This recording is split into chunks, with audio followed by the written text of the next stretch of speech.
নমস্কাৰ খবৰ 24x7 দৰ্শকসকলক আজি আমাৰ আলাপ অনুষ্ঠানলৈ স্বাগতম জনাইছো। আজি আমি আমাৰ এই অনুষ্ঠানলৈ আমন্ত্ৰণ কৰি আনিছো এগৰাকী বিশেষ অতিথি। যোৰহাট জিলাৰ ঢেকীয়াখোৱা অঞ্চলৰ এগৰাকী যুৱক, সত্ৰীয়া সংস্কৃতিৰ সেৱক তথা পশুপালন বিভাগৰ কৰ্মচাৰী সীমান্ত বৰা। আমি প্ৰথমতেই তেওঁক অনুষ্ঠানলৈ স্বাগতম জনাইছো। আপোনাক আমাৰ এই অনুষ্ঠানলৈ আজি আদৰণি জনাইছো। নমস্কাৰ।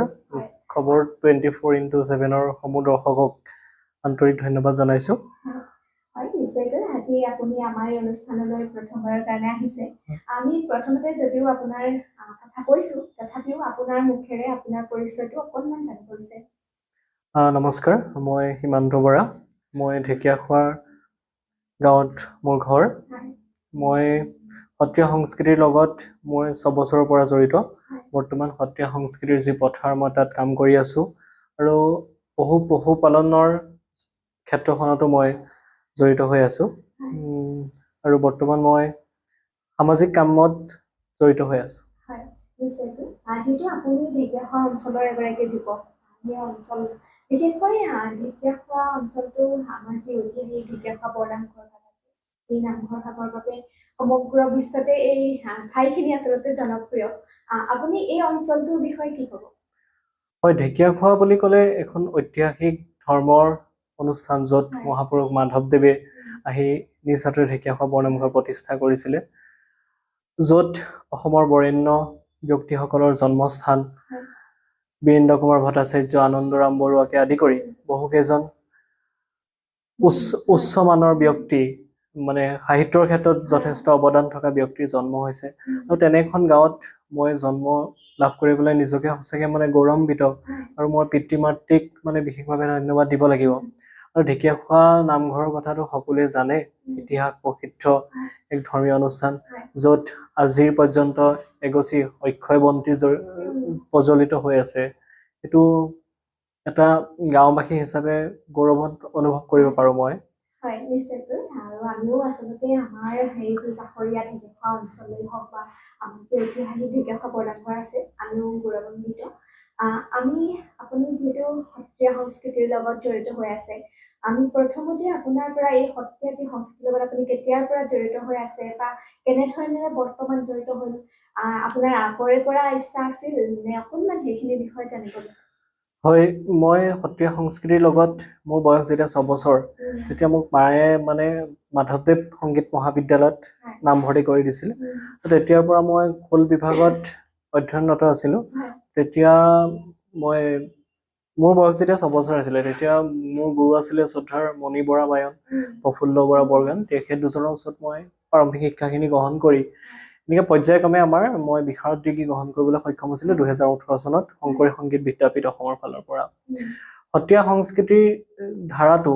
মানে বৰ্তমান সমাজত কেনেদৰে মানে আগুৱাই নিব পাৰো, বা মোৰ এটা ডাঙৰ এটা ইচ্ছা আছিল, যিহেতু আমাৰ মানে বংশটো এটা বায়নৰ বংশ বুলি কয়, গতিকে সেইটো মানে তেজত থকা নিচিনা আচলতে কথাটো। গতিকে মই সেইটোৰ প্ৰতি মানে যথেষ্ট মানে আগ্ৰহী আছিলো। আৰু এই ক্ষেত্ৰত মোৰ পিতৃ মাতৃৰ পৰা আদি কৰি বহুতো মানে শুভাকাংক্ষীয়ে যথেষ্ট মোক সহায় কৰিছে। আৰু সেইটো কাৰণে আজিৰ দিনত মানে মোক যেনে হলেও 2জনমান মানুহে চিনি পাইছে। আৰু বিশেষত আপোনালোকে দেখিছে পেপাৰে পত্ৰৰে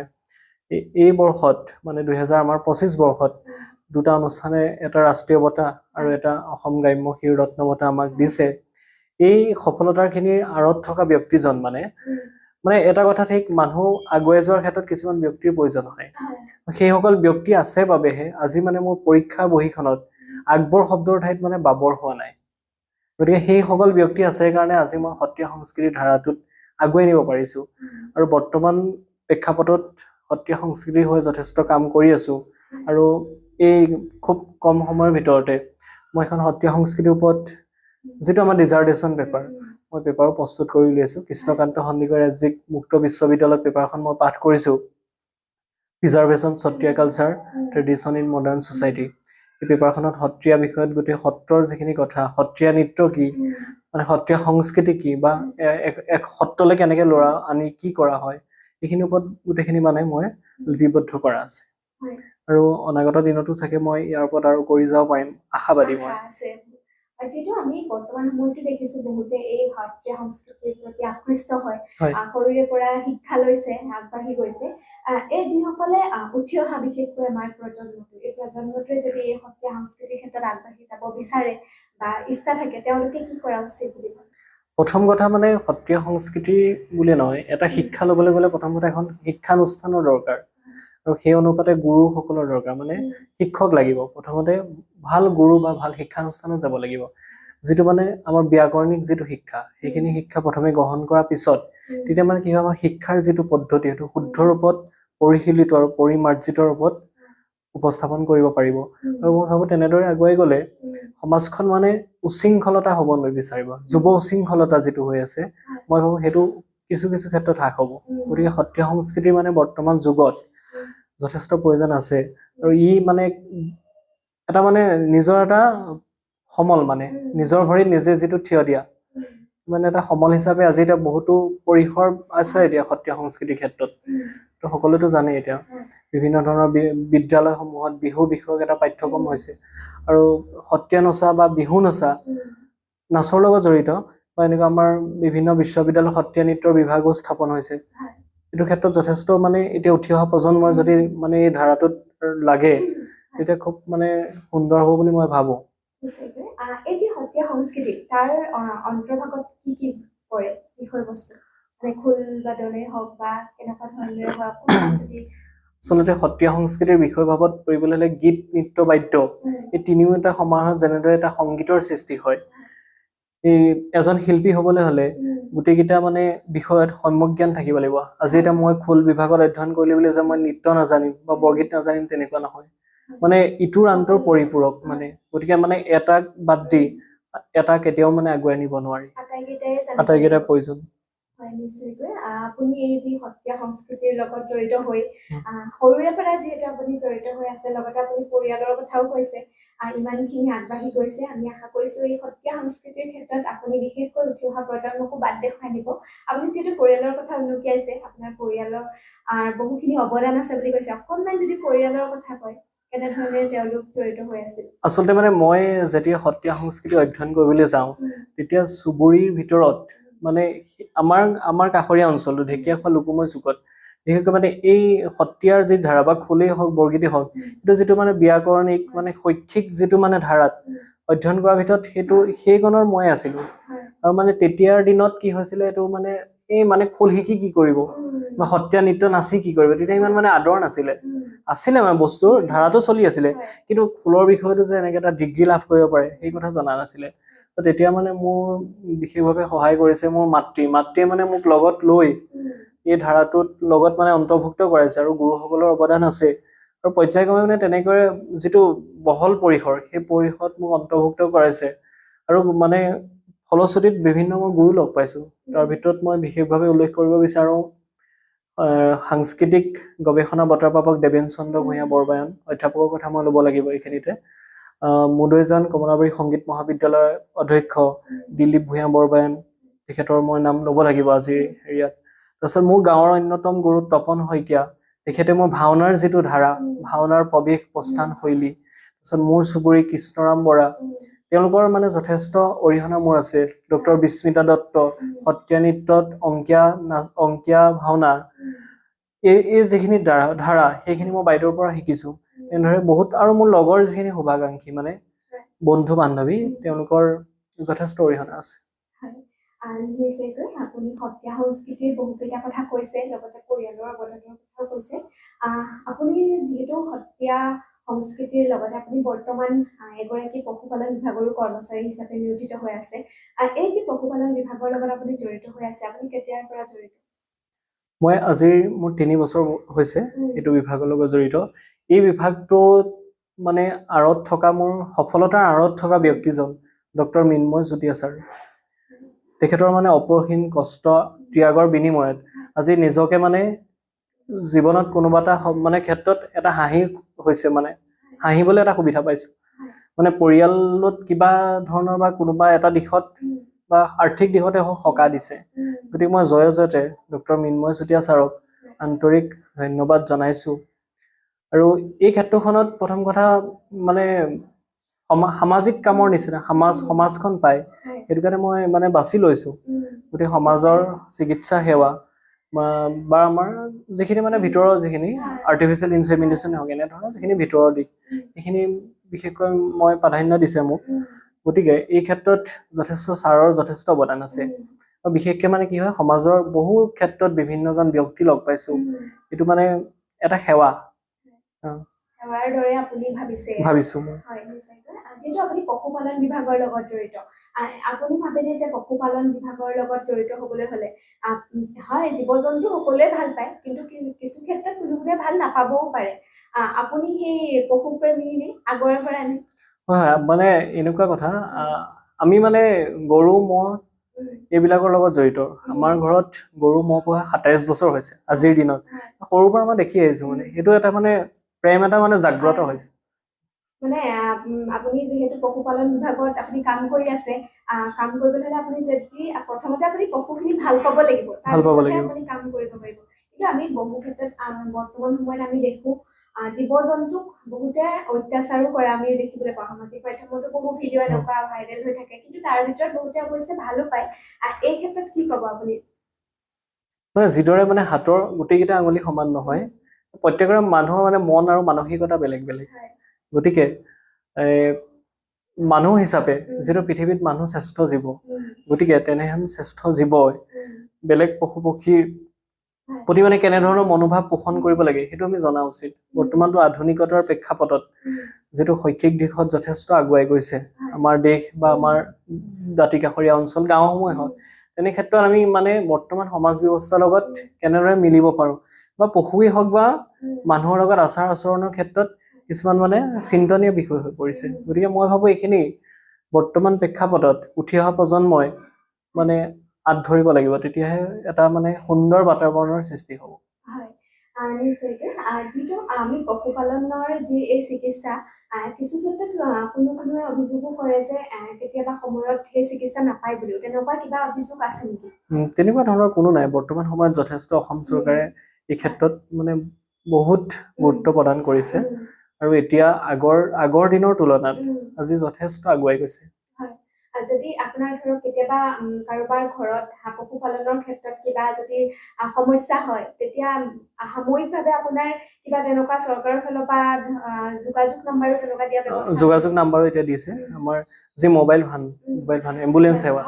এম্বুলেন্স সেৱাৰ যথেষ্ট যোগান ধৰিছে আৰু গ্ৰামাঞ্চলৰ পশুপালকসকলৰ লগতে যিসমূহ আমাৰ চাপৰি অঞ্চলৰ আছে পশুসকল তেওঁলোকো যথেষ্টভাৱে উপকৃত হৈছে বিনামূলীয়া ধৰণে বিভিন্ন শিবিৰ আয়োজন কৰিছে সজাগতামূলক সভাৰ আয়োজন কৰিছে মই ভাবো এই ক্ষেত্ৰত এই দিশত যথেষ্ট মানে চৰকাৰে যোগান ধৰিছে আমাৰ ৰাইজো উপকৃত হৈছে হয় আপুনি যেটো সেই পশুপালনৰ দৰে এক চিকিৎসা সেৱাৰ লগত আপুনি জড়িত হৈ আছে এই সেৱাৰ যাতে সমাজৰ বাবে আমাৰ ৰাজ্যৰ বাবেও কাম কৰি যাওক যেটো আপুনি সামাজিক ক্ষেত্ৰতো বিভিন্ন সামাজিক অনুষ্ঠানৰ লগতো জড়িত হৈ আছে এই যিবিলাক সামাজিক অনুষ্ঠানৰ লগত জড়িত হৈ আছে বা আপুনি সমাজখন দেখিছে সমাজখনৰ বৰ্তমান সময়ত কিছু পৰিৱৰ্তন অহা যেন অনুভৱ হয় আপুনি কিবা তেনেকুৱা অনুভৱ কৰেনে বৰ্তমান মানে সমাজত যিমান আধুনিকতাৰ পৰখত মানুহ মানে আগবাঢ়ি গৈছে সিমানে মানে সমাজখন বিপথে পৰিচালিত হৈছে আজিৰ যুৱ প্ৰজন্মৰ মাজত মানে কথা কোৱাটা এটা যথেষ্ট চিন্তনীয় বিষয় হৈছে মানে আজিৰ যুৱ প্ৰজন্মই নিজক লৈ ব্যস্ত সামাজিক মাধ্যমক লৈ ব্যস্ত মোবাইল ফোনক লৈ ব্যস্ত যেটোৰ পৰা কিন্তু উপকাৰ অপকাৰ দুটা সাধন হৈছে যাৰ ফলত কি হৈছে আমাৰ মানে ইজনে সিজনৰ মাজত যিটো আন্তঃক্ৰিয়া মানে যেটো মৰম ভাতৃত্ববোধ কমি গৈছে হয় আৰু মোবাইল ফোনৰ যেটো ব্যৱহাৰ বৰ্তমান সময়ত হয় আমি এটা মোবাইল ফোনৰ অবিহনে আমি থাকিব নোৱাৰো বা আমাৰ বেছিভাগ কাম আমাৰ মোবাইল ফোনৰ জৰিয়তে হয় কিন্তু মোবাইল ফোনৰ ভাল বেয়া দুটা দিশে আছে কিন্তু বহু ক্ষেত্ৰত আমি যুৱ উশৃংখলতাও বৃদ্ধি পোৱা দেখো এই ক্ষেত্ৰত কি ক'ব যুৱ উশৃংখলতা কিয় বৃদ্ধি পাইছে প্ৰথম কথা মানে কিতাপৰ যিখিনি আমাৰ জ্ঞান এটা মানে যেটো এটা মানে সজাত বন্দী হৈ থকা এটা পক্ষী নিচিনা সেইখিনি মানে এটা সম্যক মানে এটা নিৰ্দিষ্ট জ্ঞানৰ মাজত আমাৰ শিক্ষাৰ্থীসকলক সন্নিবিষ্ট কৰা হৈছে প্ৰথম কথা আৰু মোবাইলত মানে কি হৈছে কোনটো চাব লাগে কোনটো চাব নালাগে সেইটোতো আমাৰ উঠি অহা প্ৰজন্মই নাজানে যাৰ ফলত মানে ইমাইল দুৰ্ঘেমে কোৱা নিচিনাকে সুইচাইডৰ সংখ্যা এতিয়া সমাজত বেছিকে বৃদ্ধি পাব লৈছে খুব কম বয়সত এনেকুৱা ধৰণৰ ঘটনা হৈছে বা হতাশা আহিছে আৰু বহুতেতো মানে নিজক লৈ মানে ব্যস্ত হৈ মানসিক ৰোগীলৈ পৰিৱৰ্তন হৈছে হয় মোবাইল ফোন আচলতে আমাৰ প্ৰত্যেকটো বস্তুৰে ভাল বেয়া দুইটা দিশে থাকে আমি এতিয়া নিজে বিবেচনা কৰিব লাগিব যে আমি ভালখিনি ল'ম নে বেয়াখিনি লৈ আমি আগুৱাই যাম হয় যিহেতু আপোনাৰ সৈতে আমি বহুখিনি কথা পাতিছোঁ সত্ৰীয়া সংস্কৃতিৰ কথাও আমি বহুখিনি পাতিছোঁ তাৰ মাজতে আৰু এটা কথা সুধিব বিচাৰোঁ যিহেতু আপুনি ভাওনা সংস্কৃতিৰ লগতো জড়িত আপুনি কেতিয়াৰে পৰা ভাওনা কৰিছে বা এই ভাওনা সংস্কৃতিৰ লগত কেনেধৰণেৰে জড়িত হৈ আছে মই তৃতীয় শ্ৰেণীৰ পৰা ভাওনা কৰিছোঁ তেতিয়া প্ৰথমে ৰাস কৰিছিলোঁ গোপবালক নচাৰ পৰা আদি কৰি ভাওনাত মই বিভিন্ন চৰিত্ৰ সূত্ৰধাৰকে আদি কৰি বিভিন্ন ধৰণৰ ৰজা এনেকুৱা মই অংকীয়া নাটকতো অভিনয় কৰিছোঁ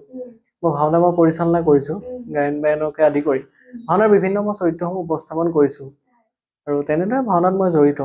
হয় নিশ্চয়কৈ বৰ্তমান সময়ত আমি দেখো যে ভাওনা প্ৰতিযোগিতাবিলাক বৃদ্ধি পাইছে আগতে ইমান নাছিলে ক'ৰবাত হয় হয়তো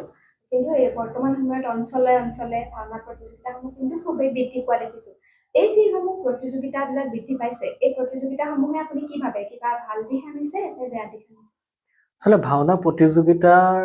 মনোভাৱটো মানে যি প্ৰতিযোগিতাৰ ধাৰা এইটো ইতিবাচক দিশ আছে মানে এটা ভাওনাৰ এটা সময়ত আমাৰ যেতিয়া নামঘৰত ভাওনা কৰিছিলে তাৰ তুলনাত সময়ৰ পৰিৱৰ্তন হ'ল আৰু এতিয়া ভাওনা প্ৰতিযোগিতাটো কিছুমান মানে নীতি নিয়মৰ পৰিৱৰ্তন হৈছে তো সেইবাবে ভাবো আমাৰ উঠি অহা প্ৰজন্মখিনি এটা ব্যাকৰণিক দিশত মানে ভাওনা এতিয়া গতি কৰিছে এইটোতো ভাল কথা কিন্তু তাতে এটা কথা আছে কিন্তু ভাওনা প্ৰতিযোগিতা পাতিলে মই ভাবো সম্পূৰ্ণ ভাওনা সংস্কৃতি যিটো ভাওনাৰ ধাৰা সম্পূৰ্ণ যে শুদ্ধ হ'ব তেনেকুৱা নহয় গতিকে ভাওনা প্ৰতিযোগিতাটোৰ প্ৰয়োজন যথেষ্ট আছে কিন্তু তাক মানে পৰিশীলিত আৰু পৰিমাৰ্জিত যিটো ব্যাকৰণিক ধাৰা এই ধাৰাটোৰ মাজেদি আগুৱাই নিব লাগে আৰু মানে বৰ্তমান সমাজত কি হৈছে পুৰস্কাৰ কেন্দ্ৰিক যি মনোভাৱ মানে কোনোবা এজন শিশুৱে হওক কোনোবা এজন অভিনেতাই হওক পুৰস্কাৰ এটা পালেহে ভাল পুৰস্কাৰ নাপালেহে বেয়া এইটো তেনেকুৱা নহয় মানে গুৰুজনাৰ সংস্কৃতি এনেকুৱা নহয় যে এটা নিৰ্দিষ্ট মানে বঁটাৰ মাজত এটা পুৰস্কাৰৰ মাজত সীমাবদ্ধ নহয় আচলতে ভাওনা হৈছে গুৰুজনাই ভাৱৰ আদান প্ৰদান য'ত মানে শ্ৰৱণ আৰু দৰ্শন মানে দুইটাৰ দ্বাৰা মুক্তি পাব পাৰে যাক মানে সূত্ৰধাৰে শ্ৰৱণে মুক্তি সাধকম মানে যিটো শুনিলে দেখিলে তেনেদৰে মানে কণাৰ পৰা কলাৰ পৰা বোবালৈকে সকলো এটা উপভোগ কৰিব পৰা মাধ্যম য'ত কিন্তু আধ্যাত্মিকতা আছে য'ত মানে ৰজগুণ নাই মানে য'ত জাক জমকতা ফূৰ্তি এনেকুৱা নাই গতিকে ভাওনা মানে সকলোকে এক কৰা এটা গুৰুজনাৰ মাধ্যম যিহেতু আপুনি সত্ৰীয়া সংস্কৃতিৰ লগত জড়িত ভাওনা সংস্কৃতিৰ লগতো জড়িত হৈ আছে পশুপালন বিভাগতো আপুনি কৰ্মৰত লগতে আপুনি সমাজৰ বিভিন্ন অনুষ্ঠানৰ লগতো জড়িত হৈ আছে আপুনি বৰ্তমান স্নাতকোত্তৰ ডিগ্ৰীও সম্পূৰ্ণ কৰিলে এই আটাইখিনি দিশ যেতিয়া আপুনি একেলগে কৰিব লগা হয় সমান্তৰালভাৱে আপুনি কেনেধৰণেৰে সময়টো আপুনি মিলাই লয় বা অসুবিধা নহয় নে কিবা তেনেধৰণৰ আজিলৈকে মোৰ অসুবিধা হোৱা নাই প্ৰথম কথা মানে সময়টো মোৰ মানে মানে সময়টো মই এটা নিৰ্দিষ্ট হেৰি কৰি থোৱা বন্ধা থাকে মানে যে এইটো টাইমত মই এইটো কৰিম এইটো টাইমত মানে তেনেদৰে চাবলৈ গ'লে মোৰ অসুবিধা হোৱা নাই আৰু সময় নিয়মানুৱৰ্তিতা আচলতে এটা বহুত গুৰুত্বপূৰ্ণ দিশ কিন্তু যিটো আমাৰ ছাত্ৰ ছাত্ৰীসকলেও যদিহে সৰুৰে পৰা আচলতে সেই দিশটোৰ ক্ষেত্ৰত যদি গুৰুত্ব প্ৰদান কৰে তেতিয়াহ'লে ভৱিষ্যত দিনলৈ কিন্তু বহুখিনি সহায় কৰে বুলি ভাবে আপুনি এই যি ছাত্ৰ ছাত্ৰীসকলে পঢ়াৰ ক্ষেত্ৰতে হওক বা যিকোনো এটা কাম কৰাৰ ক্ষেত্ৰতে হওক এই সময় নিয়মানুৱৰ্তিতাটো কেনেধৰণেৰে মানি চলিব লাগে বুলি ভাবে প্ৰথম কথা মানে জীৱনশৈলীত মানে এখন ৰুটিনৰ প্ৰয়োজন থাকে মানে সেইখন ৰুটিন কোনোবাই হয়তো লিখি লৈছে কোনোবাই হয়তো মনৰ ডায়েৰীত লিখিছে মোৰ তেনেকুৱা এখন ৰুটিন থাকে মানে মই ক'ত যাম কাইলৈ বা কি কাম কৰিম মই এইটো যে গা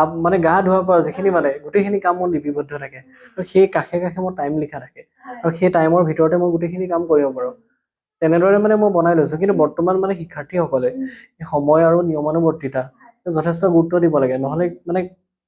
আজিৰ দিনটো আকৌ কাইলৈ নাহে গতিকে সময় ৰৈ নাথাকে সময় পাখি লগা কাৰৰ নিচিনা গতিকে উৰি গুচি যাব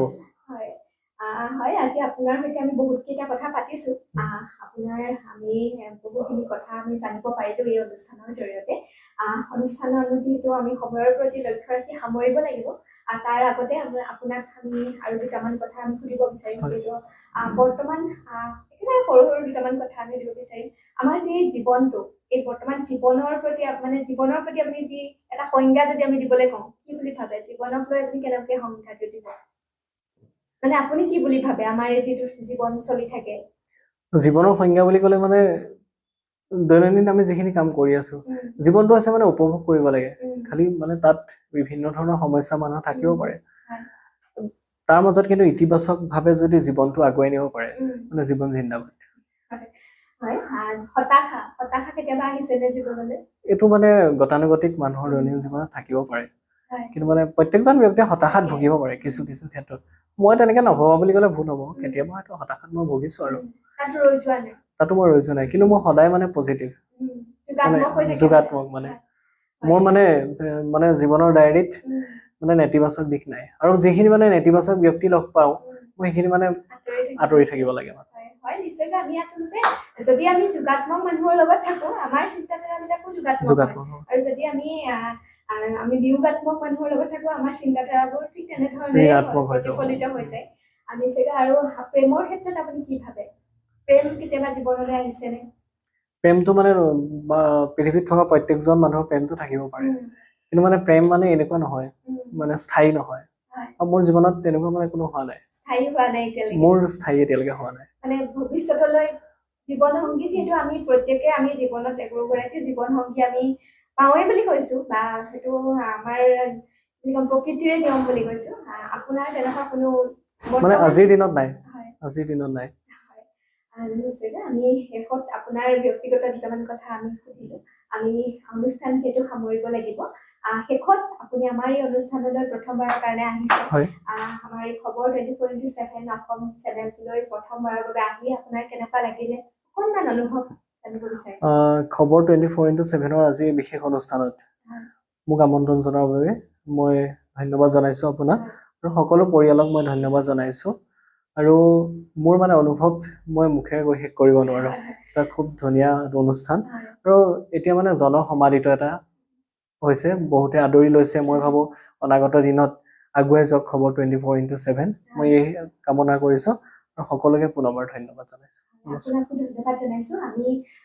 আশা কৰিম আপুনি আপোনাৰ